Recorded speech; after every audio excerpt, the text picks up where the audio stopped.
جدایی فرمانده هزاره تبار طالبان برای کشتن مولوی مهدی مجاهد لشکرکشی میکنند، اما نخستین فرمانده هزاره تبار طالبان چرا از آنها جدا و درگیر شد؟ حملات چریک‌های مقاومت در کاپیسا و پنجشیر. جبهه مقاومت میگوید که در حملات چریکی بر طالبان در کاپیسا و پنجشیر با آنها تلفات سنگینی وارد کردند. بازگشت متهمان دزدی پول ملت به آغوش طالبان. بازگشت کنندگان چه گذشته‌ای دارند؟ ادامه بازداشت‌های خبرنگاران. معاون ولایتی انجمن ژورنالیستان آزاد افغانستان در کاپیسا از سوی استخبارات طالبان بازداشت شد. و پیشبینی فروپاشی نظام طالبان از سوی نماینده دائمی پیشین کشور در سازمان ملل. محمود صیقل میگوید که دیر یا زود نظام طالبان فرو میپاشد.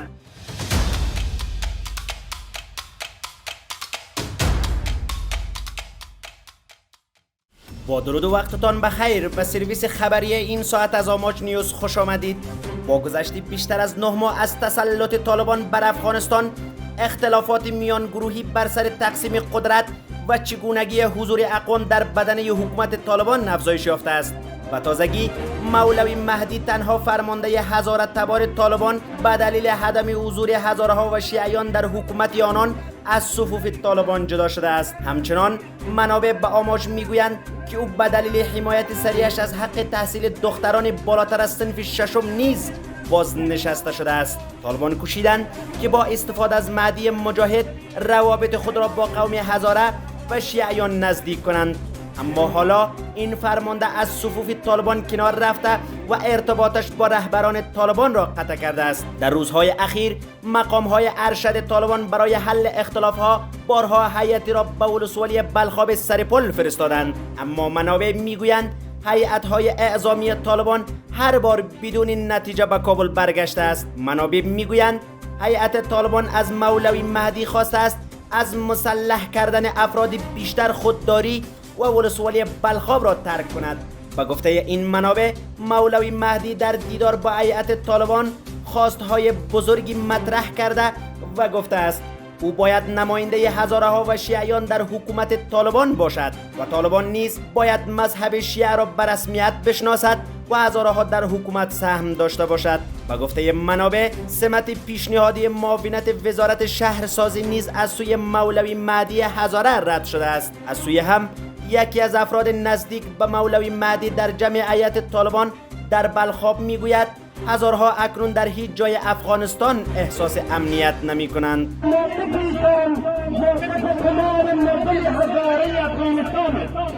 شما می‌دانید که هزارها در هیچ جای احساس امنیت نمی کنند، نه در مسجد، نه در مکتب، نه در سرک و نه در هیچ جایی. دلیل آن هم این است که این مردم در تصمیم‌گیری، در ساختار، در نظام قدرت‌گیری شریک و سهیم نیستند. در این حال منابع معتبر به آماج میگویند که به دنبال ناکامی طالبان مبنی بر برگشتاندن مولوی مهدی از ولسوالی بلخاب ولایت سرپل به کابل، اکنون طالبان به دنبال بسیج جنگجویان شمال برای بازداشت و یا کشتن او برآمدند. با این حال جنرال موبین چهره رسانه‌ای طالبان در واکنش تلویحی به جدایی مولوی مهدی در توییت نگاشته است زورگویی نکنید که سخت ضرر می‌بینید وقتی کوبیدن میخ بر سر مردم گذشته است. اختلافی میان طالبان و اعضای هزاره طالبان پس از آن ایجاد شد که طالبان مولوی مهدی را چند ماه قبل از سمت ریاست استخبارات ولایت بامیان برکنار کردند.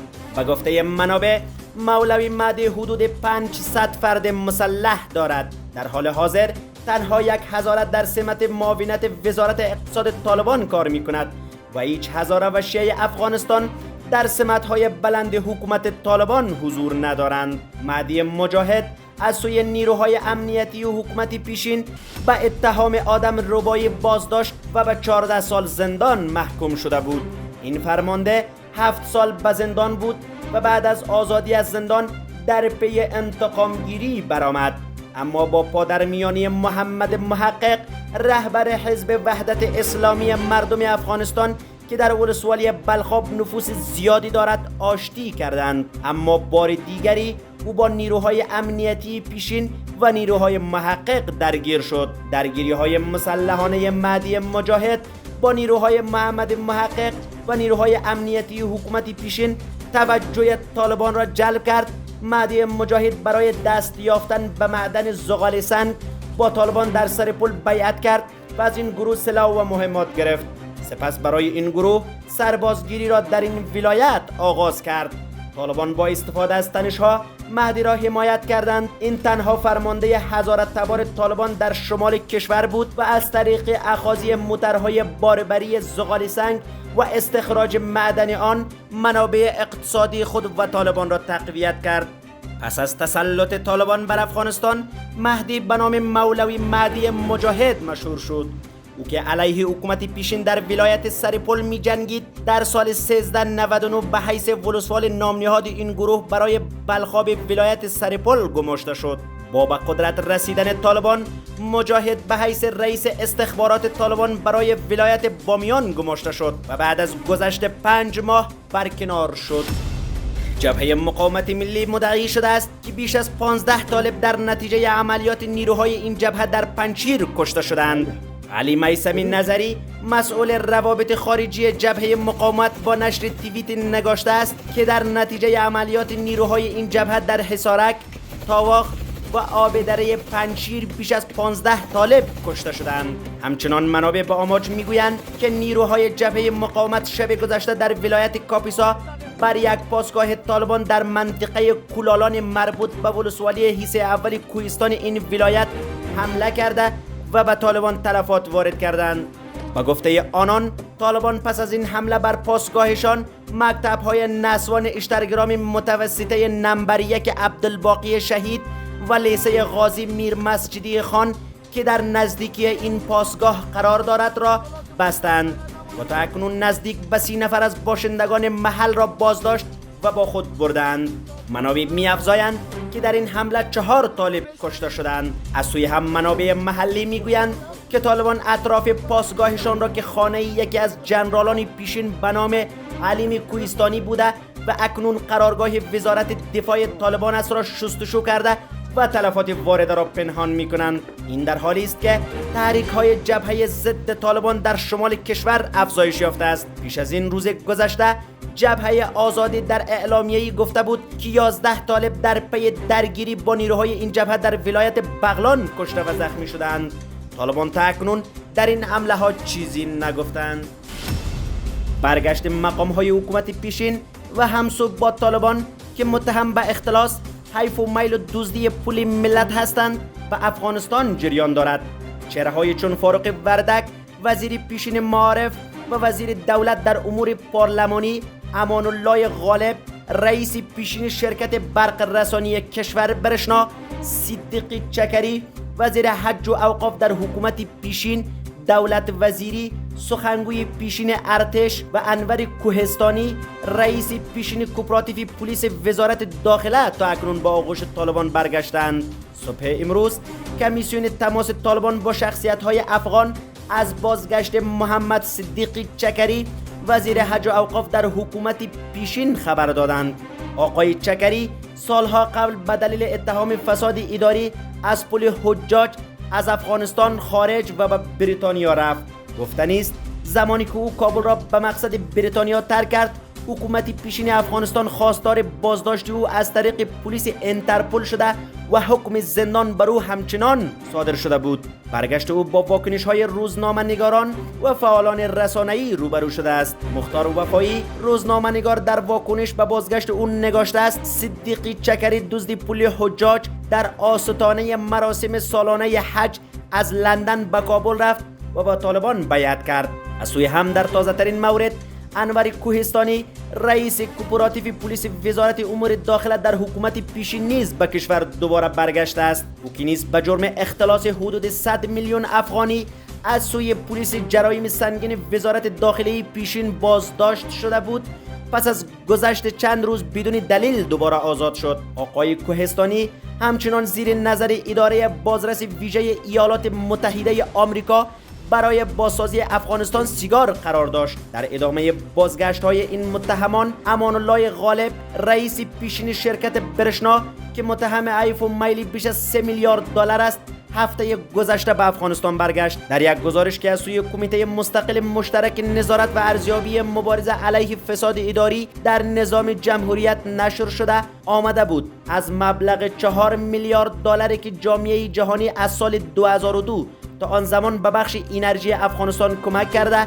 شرکت برشنا تنها حسابدهی 183 میلیون دلار آن بوده است. در گزارش این کمیته گفته شده بود که بیشتر از 3 میلیارد دلار از سوی مسئولان برشنا حیف و میل شده است. کمیسیون تماس با شخصیت‌های افغان که از سوی طالبان ایجاد شده چهارشنبه هفته گذشته اعلام کرده که فارق وردک با تلاش‌های این کمیسیون به کشور برگشته است. آقای وردک در میان وزیران دولت پیشین همچنان به دلیل حیف و میل کردن کمک‌های جامعه جهانی به وزارت معارف و فساد گسترده و کسر بودجه این وزارت به خاطر مکتب‌هایی که وجود خارجی نداشتند بدنام است. او یک دوره طولانی به عنوان وزیر معارف کار کرد و اصطلاح مکتب‌های خیالی برای اشاره به مکتب‌های غیر واقعی که او به خاطر آن میلیون‌ها دلار را از بودجه این وزارت کسر کرده بود سر زبان‌ها افتاد و راهش را به رسانه نیز باز کرد.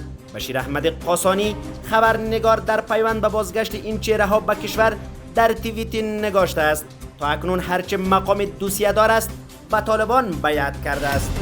انجمن ژورنالیستان آزاد افغانستان در ولایت کاپیسا میگوید که عبدالحنان محمدی خبرنگار محلی در این ولایت و معاون ولایتی این انجمن ناپدید شده است. انجمن ژورنالیستان آزاد به نقل از عضوهای خانواده آقای محمدی گفتند که او پیش از چاشت روز گذشته یکشنبه با یکی از دوستانش از مربوطات ولسوالی حصه اول این ولایت ناپدید شده است و شماره های تماس آقای محمدی در دسترس نیست.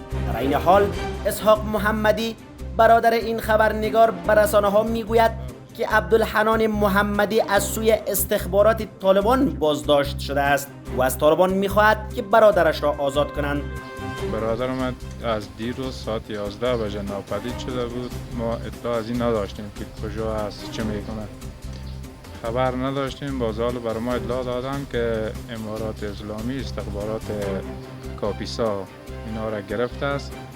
ما از آنها خواهشمند هستیم که برادر ما بیگناه است، اونها را آزاد کنند. و این همه انجمن ژورنالیستان آزاد افغانستان از مسئولان محلی طالبان در ولایت کاپیسا خواسته است که سرنوشت این خبرنگار را هرچه زودتر روشن کنند. این در حالی است که با روی کار آمدن حکومت طالبان در افغانستان کار رسانه‌ای در این کشور محدود شده است و خبرنگاران نیز با مشکل‌های زیادی مواجه‌اند.